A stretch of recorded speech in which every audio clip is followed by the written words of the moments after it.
మర్నాడు పొద్దున్నే అష్టావధానం చేస్తోంది స్వరాజ్యం. అత్తగారు పంకజం సరిగ్గా ఆ సమయంలోనే పూజ కూర్చుంటుంది. కాస్త ముందుగాను చేసుకోదు, మరో 10 నిమిషాల తర్వాత చేసుకోదు. ఉన్న 7 వారాల్లోనూ ఒక్కొక్క వారం ఒక్కొక్క దేవుడికి నైవేద్యం పెడుతుందావిడ. ఆదివారం ప్రత్యక్ష దైవం సూర్యనారాయణమూర్తికి బియ్యం పరమాన్నం, సోమవారం శివుడికి కొబ్బరికాయ, మంగళవారం ఆంజనేయస్వామికి అప్పాలు, బుధవారం అయ్యప్ప స్వామికి కట్టు పొంగలి, గురువారం సాయిబాబాకి పాలకోవా, శుక్రవారం అమ్మవారికి గారెలు చిత్రాన్నం, మరి శనివారం వెంకటేశ్వర స్వామికి భోగం. ఇలా ప్రతిరోజు పొద్దున్నే రోజుకొక నైవేద్యం చేయవలసిందే. స్వరాజ్యానికి దైవభీతి పాపభీతి కూడా ఎక్కువే. దేవుడి నైవేద్యానికి మట్టుకు ఏ రోజు లోటు చేయదు. రమణమూర్తికి పొద్దున్నే బ్రేక్ఫాస్ట్ అలవాటు. అతను ఈ నైవేద్యాలు తినడు, వేరేగా ఏదైనా టిఫిన్ చెయ్యాలి. మరింక పతాంజలి ప్రమీల వాళ్ళిద్దరూ పొద్దున్నే ఏం పెట్టినా తింటారు, కానీ టిఫిన్ బాక్సుల్లోకి మట్టుకు చపాతీయే కావాలంటారు. మళ్ళీ దానిలోకి వేరే కూర. ఇలా ఇంట్లో తిండి తిప్పలకి ఎవరి టైం టేబుల్ వాళ్లదే. వాళ్ళ నలుగురికి ఎవరికి ఏ టైంకి ఏది కావాలో ఆలోచించి తయారు చేసి పెట్టే ఆధునిక అన్నపూర్ణ స్వరాజ్యం మాత్రం ఏ పూట చేసుకుంది ఆ పూట తిందు. మధ్యాహ్నం 12 దాటాక ముందు రోజు మిగిలిందేదో అది తినేసి కాస్త మజ్జిగన్నం తినేస్తుంది. ఇవాళ చేసినవి మళ్ళీ ఎవరైనా వచ్చి అడుగుతారేమోనని అటే పెడుతుంది. కాస్త రెస్ట్ తర్వాత మళ్ళీ పని చేసుకోవాలి కదా, కడుపు నిండా తింటే పని చేయలేనేమోననే భయంతో కొంచెమే తింటుంది. రాత్రి మళ్ళీ అందరూ తిన్నాక మర్నాటికి బాగుండేవి ఫ్రిడ్జిలో దాచి పాడవుతాయి అనుకున్నవి తను తింటుంది. వీళ్ళకి కావలసినట్టు ఇన్ని రకాలు చేసి పెడుతున్నా కూడా ఇంట్లో ఉన్న నలుగురు మనుషుల్లో ఒకరైనా నువ్వు తిన్నావా అని స్వరాజ్యాన్ని ఎప్పుడూ అడిగిన పాపాన పోలేదు. బహుశా అలా అడగాలనే ఆలోచన వాళ్ళకి వచ్చుండకపోవచ్చు. వాళ్ళ మాట సరే, అసలు అలాంటి ఆలోచన స్వరాజ్యానికి రాలేదు. ఎందుకంటే ఆమె పెరిగిన వాతావరణం అలాంటిది. భర్త దేవుడు, అత్త ఆడపడుచులకి ఎదురు చెప్పకూడదు, మరిదిని స్వంత తమ్ముడు కన్నా ఎక్కువగా చూసుకోవాలి. ఇంట్లో మాట బయటికి రాకుండా ఆడది ఎంత ఓర్పుగా ఉంటే అంతటి ఉత్తమ ఇల్లాలు అనిపించుకుంటుందనే ఇలాంటి మాటలన్నీ బాగా వంట పట్టించుకుంది. అందులోనూ స్వరాజ్యం మేనత్త మొగుడిని వదిలేసి పుట్టింట్లో ఉండడం వల్ల నలుగురిలోనూ తేలిక పడిపోవడం, తండ్రి స్వతంత్రం కోసం ఇల్లు వదిలిపోవడంతో ఒంటరిదైన తల్లి పడిన కష్టాలు ఇవన్నీ కలిసి ఆమెలో కాపురం అనేదాన్ని ఎన్ని కష్టాలు పడ్డా నిలబెట్టుకోవాలి అనే భావాన్ని పెంచి పోషించాయి. అందుకే తనొక సబార్డినేటు అనుకుంది. భర్త అధికారి, కింద ఉద్యోగి తప్పు చేస్తే అధికారి మందలించడు. భర్త తన మీద కోపంతో అరిచినప్పుడు కూడా అలా అనుకునే తలదించుకుని నోరు మూసుకుంటుంది. కాని లోపల మనసు మట్టుకు రమణమూర్తి అనే మాటలకి తూట్లు తూట్లుగా ముక్కలైపోతూనే ఉంటుంది. ఒగ్గబట్టుకుని ఎవరూ లేని సమయం చూసుకుని ఒంటరిగా కుళ్ళిపోతుంది. అలాగే ఆ రోజు పొద్దున కూడా శ్లేష్మంలో పడ్డ ఈగల వంటింట్లో కాళ్ళు చేతులు కొట్టుకుంటోంది స్వరాజ్యం. అత్తగారి పూజ పూర్తయింది. నైవేద్యం పట్టుకెళ్లి దేవుడి ముందు పెట్టి లెంపలేసుకుంది. మళ్ళీ స్టవ్ ముందుకొచ్చి కూర కలపసాగింది. వదినా, ప్రమీల నెమ్మదిగా వెనక నుంచి పిలిచింది. ఇదేంటి, ఏదేని అడిగితే ఆర్డర్ ఇచ్చినట్టు అడుగుతుందే, ఇలా నెమ్మదిగా పిలుస్తుందేంటి, ఒంట్లో కానీ బాగాలేదా? వెంటనే వెనక్కి తిరిగి ప్రమీల నుదుటి మీద చేవేసి చూసింది. అబ్బే, ఏం లేదొదినా, బానే ఉంది. మరేంటి, ఏం కావాలి? ప్రమీల తటపటా ఇస్తోంది. ఏంటి, మరోసారి అడిగింది. 200 కావాలొదినా అంది ప్రమీల. 200? రాజ్యం, టిఫిన్ అయిందా? రమణమూర్తి కేక వినపడింది. కంగారు పడింది స్వరాజ్యం. గబగబా టిఫిన్ డైనింగ్ టేబుల్ మీద సర్దింది. రమణమూర్తి అలవాటుగా ఒక మూలవైపునున్న కుర్చీలోనే కూర్చుంటాడు. అటు ఇటు ఉన్న కుర్చీలు అతనొచ్చేటప్పటికి కాస్త దూరంగా జరుపుంచాలి. అతను చేతులు విసురుకుంటూ వస్తాడు. కుర్చీలు దగ్గరగా ఉంటే అతని చేతులకి దెబ్బలు తగులుతాయి. అందుకే అటు ఇటు ఉన్న కుర్చీలు దూరంగా జరిపింది స్వరాజ్యం. రమణమూర్తి టిఫిన్ తిని వెళ్లేదాకా స్వరాజ్యానికి నిప్పుల మీద నిలబడ్డట్టే ఉంటుంది. సాధారణంగా ఏమీ కామెంట్ చేయడు, కానీ అతని బుద్ధి మాత్రం ఎప్పుడూ ఎదుటి వాళ్లలో ఉన్న తప్పులేంటా అని శోధిస్తూనే ఉంటుంది. ఒకసారి ఏదైనా లోపం అతని దృష్టిలో కనబడితే మాత్రం ఇంకా అతని నోటికి అడ్డు ఆపు ఉండదు. ఆ కామెంట్ టిఫిన్ బాగా వచ్చిందా లేదా అన్న దాని మీద ఆధారపడి ఉండదు. ఆ రోజు అతని మూడు ఎలా ఉందో దాని మీద ఆధారపడి ఉంటుంది. ఆ రోజు స్వరాజ్యం అదృష్టం బాగుంది, ఎటువంటి కామెంట్స్ రాలేదు. రమణమూర్తి ఆఫీస్కి వెళ్ళడానికి తయారవుతుంటే ప్రమీల మళ్లీ స్వరాజ్యం చెవిలో మొదలుపెట్టింది. వదినా, అన్నయ్యను అడుగొదినా. రమణమూర్తిని అడిగే ముందు కారణం తను తెలుసుకోవాలి కదా. అంత డబ్బెందుకు ప్రమీల? ఫ్రెండ్ బర్త్డే వదినా, గిఫ్ట్ కొనాలి, గారంగా చెప్పింది. మీ అన్నయ్య అంత డబ్బెవరేమో. ప్లీజ్ వదినా, నువ్వు అడిగితే తప్పకుండా ఇస్తాడు, ప్లీజ్. జంకుతూనే రమణమూర్తిని డబ్బడిగింది స్వరాజ్యం. 200? డబ్బులనుకుంటోందా, చిల్లపెంకులనుకుంటోందా అది? ఇలా రమ్మందాన్ని. ఏమే, ఎందుకే నీకు 200? ప్రమీల తలంచుకుని నిలబడింది. పోనీయండి, చదువుకునే పిల్లలకి ఏవో ఖర్చులుంటాయి, ఇవ్వచ్చు కదా. ఏ కళనున్నాడో ఎక్కువేం మాట్లాడకుండా ఒక 100 మటుకు ప్రమీల చేతిలో పెట్టేసి ఆఫీస్కెళ్ళిపోయాడు. ప్రమీల స్వరాజ్యం వెంటపడి బతిమాలి చెల్లించి పొగిడి అన్ని అవస్థలు పడి ఇంట్లో ఖర్చుల కోసం ఉంచిన డబ్బులోంచి మరో 100 తీసుకుని, వదినా, నాకివాళ టిఫిన్ బాక్స్ అక్కర్లేదు అంటూ కాలేజీకి వెళ్ళిపోయింది. కాస్త ఊపిరి పీల్చుకున్న స్వరాజ్యం వంటిల్లు శుభ్రం చేసుకోవడంలో మునిగిపోయింది. పతాంజలి ఇంకాసేపట్లో ఊర్నించొస్తాడు. ఇంటర్వ్యూ ఏమైందో అనుకుంటోంది. పంకజం పూజ ముగించి డైనింగ్ టేబుల్ దగ్గర కుర్చీలో కూర్చుని రెండోసారి కాఫీ తాగుతోంది. ప్రమీల గురించి అత్తగారికి చెప్పడానికి ఇదే మంచి సమయం అనుకుంది స్వరాజ్యం. కాస్త భయపడుతూనే మొదలుపెట్టింది. అత్తయ్య, ఈ మధ్య ప్రమీలను గమనిస్తున్నారా? ఏం? ఎందుకు? ఆహా, ఏం లేదు. రోజూ ఆలస్యంగా వస్తోంది. ఏంటంటే ఫ్రెండ్స్ బర్త్డేలు అంటోంది. అదేంటి, కాలేజీలో చదువుకునే పిల్లలకి ఆ మాత్రం సరదాలుండవేంటి? అది కాదత్తయ్య, డబ్బు కూడా ఈ మధ్య బాగా ఖర్చు చేస్తోంది. పోనిద్దు, వాళ్ళన్నయ్య సంపాదిస్తున్నాడు, అది ఖర్చు పెట్టుకుంటోంది. రేపొద్దన్న అత్తవారింటికి వెళితే ఈ స్వతంత్రం ఏది? ఆహా, అది కాదు. కాస్త మొహమాట పడింది. మరింక చెప్పదు అనుకుంది. మరి మరి నిన్న రాత్రి చాలా ఆలస్యంగా ఎవరో అబ్బాయితో మోటార్ సైకిల్ మీదొచ్చింది. కోడలు మాట నోట్లో ఉండగానే అంతెత్తున లేచింది పంకజం. ఏమే, ఎలా కనిపిస్తోంది నా కూతురు? నీలా కుర్రాళ్ళని బుట్టలో వేసుకునే రకమనుకున్నావా?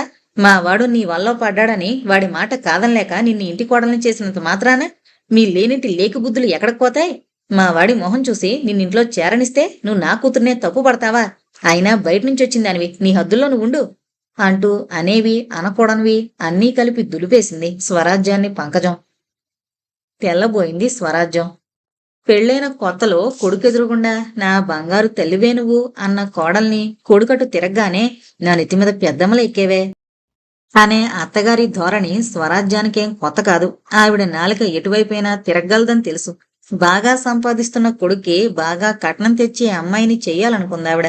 కాని రమణమూర్తి స్వరాజ్యాన్ని చేసుకుంటానని పట్టుబట్టడంతో ఆవిడికి కొడుకు కోసం దిగిరాక తప్పలేదు.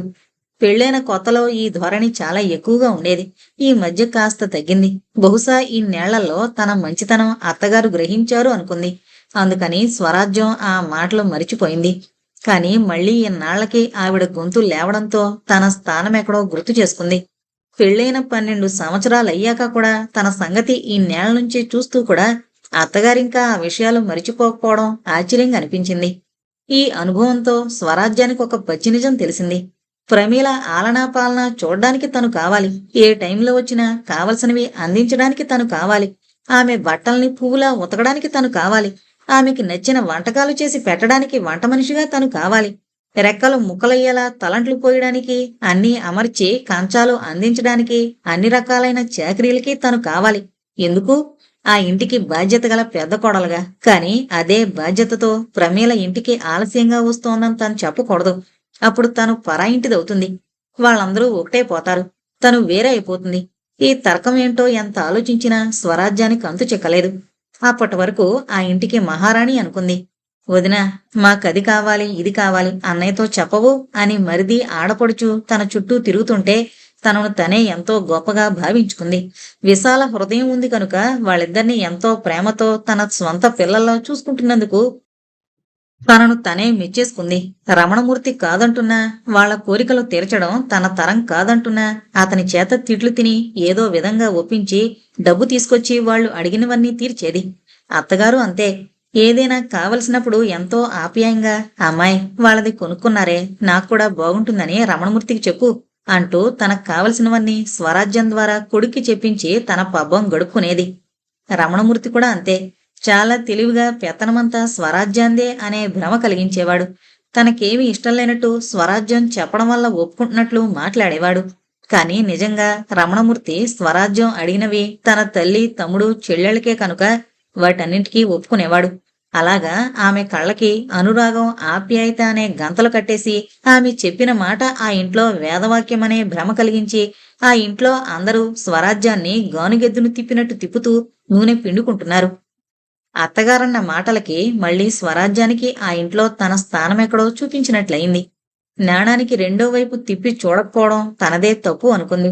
అప్పట్నుంచి తనకంటూ కొన్ని హద్దులు ఏర్పరచుకుంది. ప్రమీల ఎప్పుడొస్తున్నా, ఎప్పుడు వెళుతున్నా అడగడం మానేసింది. టైంకి అన్నీ అమర్చి ఒక డ్యూటీలా చేస్తోంది తప్పితే ఇదివరకంత ఆప్యాయత చూపించలేకపోతోంది.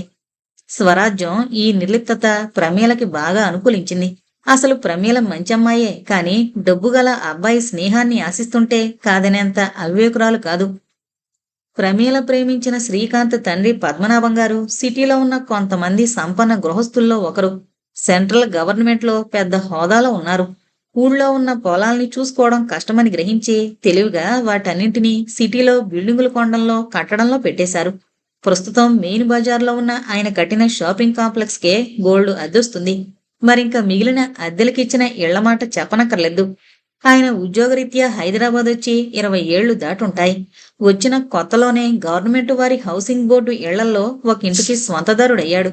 సిటీ పెరుగుతున్న కొద్దీ దూరంగా ఉన్న స్థలాలు కొనడం, కొన్నాళ్లకవి సిటీలో కలిసిపోవడం, అక్కడ ఇళ్లు కట్టి అద్దెలకివ్వడం, ఇలా చేస్తూ ఊరిలో ఉన్న భూములమ్మేసి సిటీ సెంట్రల్లో పెద్ద షాపింగ్ కాంప్లెక్స్ కట్టేశారు.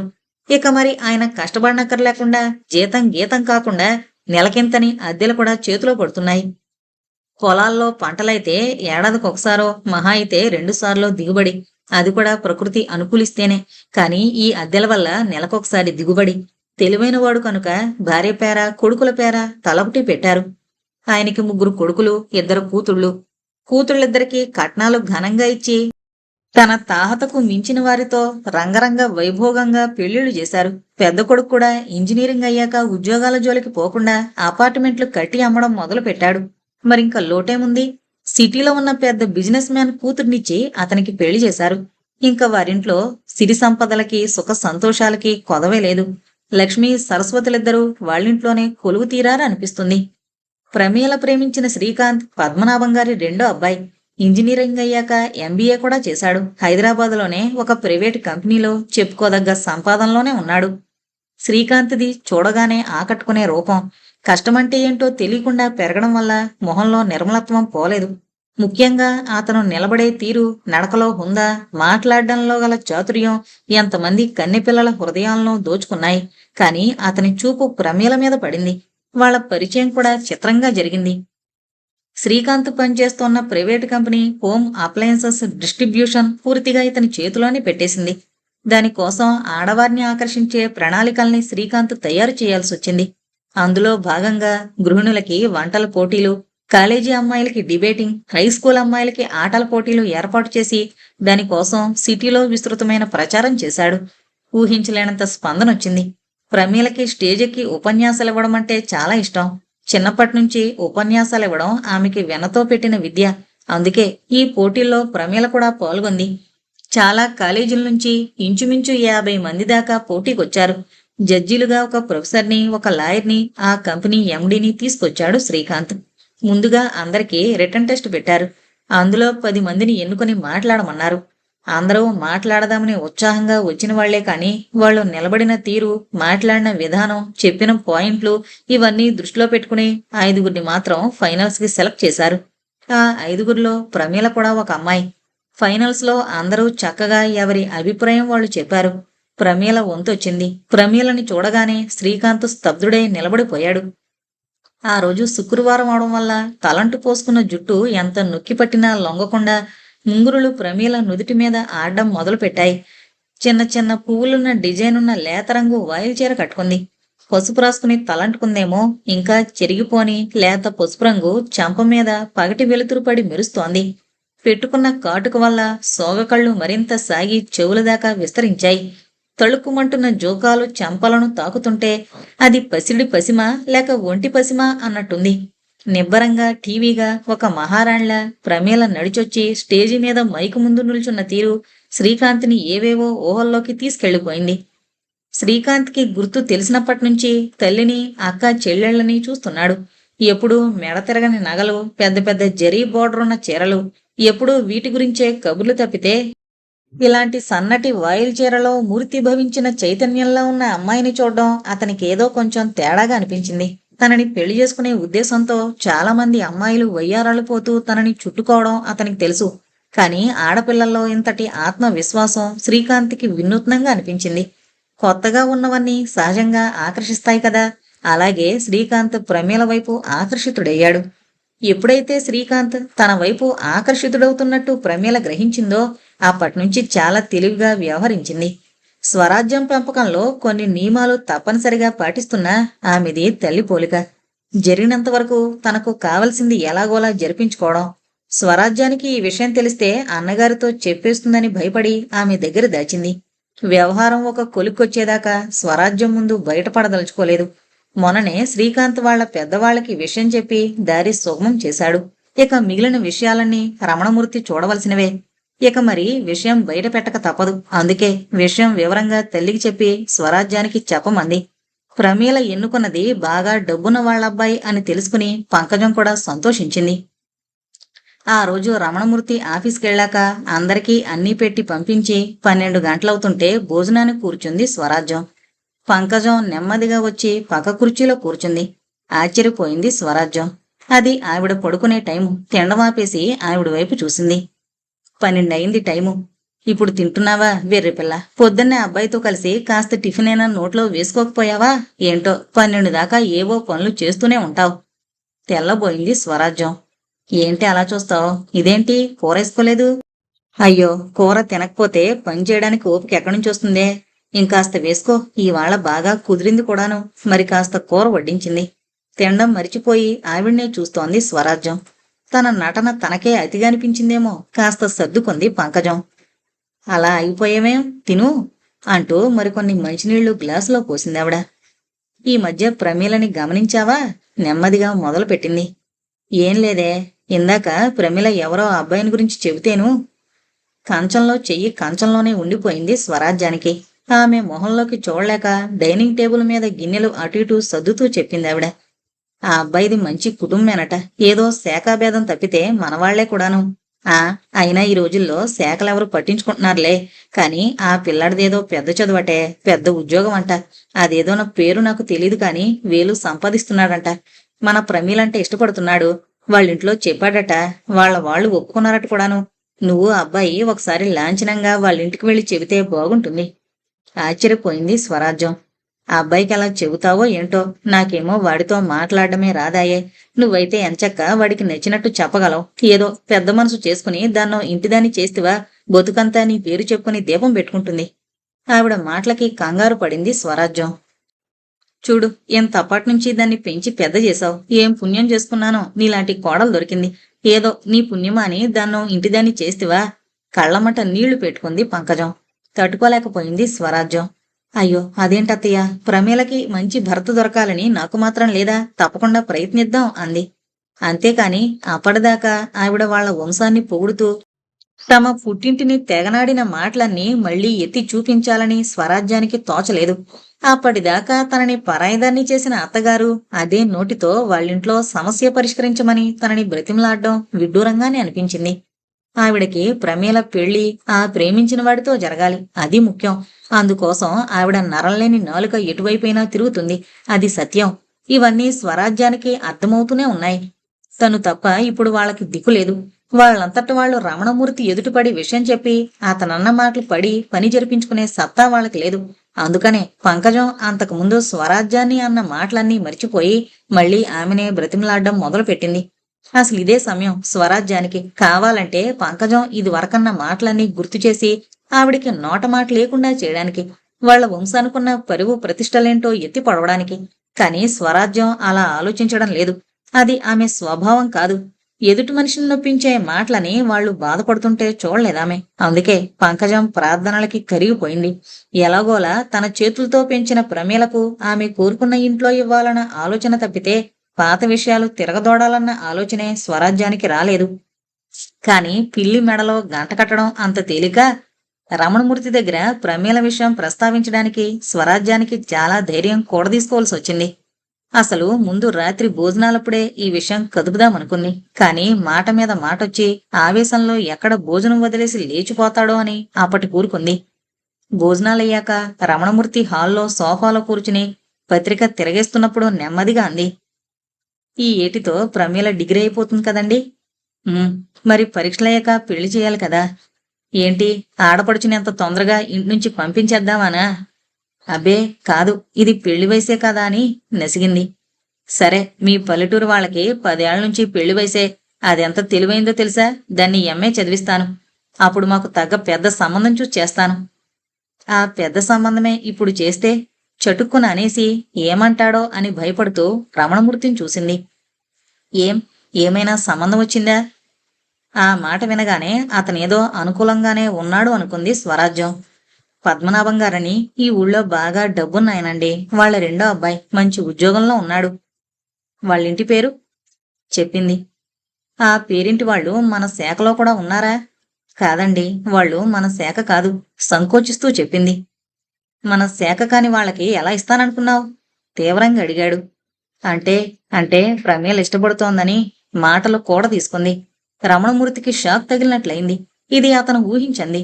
అతని పెదరికానికే తగిలిన దెబ్బ. ఇంకా ప్రమీల చిన్నపిల్ల అనుకుంటున్నాడు తను. తనకి తెలియకుండా తన వెనకాలెంత గ్రంథం నడిపిందా? ఇదంతా స్వరాజ్యానికి ముందే తెలుసా? గ్రంథం నడిపిన ప్రమీలని కాకుండా తెలిసే తనకి చెప్పనందుకు స్వరాజ్యం మీద విరుచుకుపడ్డాడతను. నాకు నిన్ననే తెలిసిందండి. నిన్నే తెలిసిందా? మరి ఎన్నాళ్ళు నిద్రవుతున్నావా? నువ్వు ఆడదానివేనా? ఆడపిల్లని ఎలా పెంచుకోవాలో తెలియద్దు? ఎక్కడికెళుతోంది, ఎప్పుడొస్తోంది గమనించొద్దు? ఇదే నీ కూతురైతే ఊరుకుంటావా? ఆడపడుచు కదా, పోతే పోని అనుకుంటావు. ఇంత బాధ్యత లేకుండా ఎలా ఉన్నావు? ఇంట్లో నువ్వు చేస్తున్న ఘనకార్యాలేంటి? అనేవి అనకూడనివి అంటున్నా అతనంతగా సాగిపోతున్న ప్రవాహానికి అడ్డుకట్ట వేయలేదు స్వరాజ్యం. అన్ని మాటలు పడింది. అంతేకాని అతనితో సమానంగా ఆవేశపడిపోలేదు. అతని ధోరణిని శాంతంగా భూదేవిలా భరించింది. రమణమూర్తి ఆవేశం తగ్గి అలసిపోయి కూలబడ్డాక ప్రస్తుతం వాళ్ళ కర్తవ్యం పద్మనాభం గారింటికి వెళ్లి పెళ్లి మాటలు మాట్లాడడమే అని ఎంతో అనునయంగా చెప్పింది. అప్పటిదాకా అంతా వింటున్న పంకజం ముందుకొచ్చి ఎలాగైనా ఈ పెళ్లి జరిగేలా చూడమని కళ్ళనీళ్లు పెట్టుకుంది. అంతకు తప్ప రమణమూర్తికి కూడా మరో మార్గం కనిపించలేదు.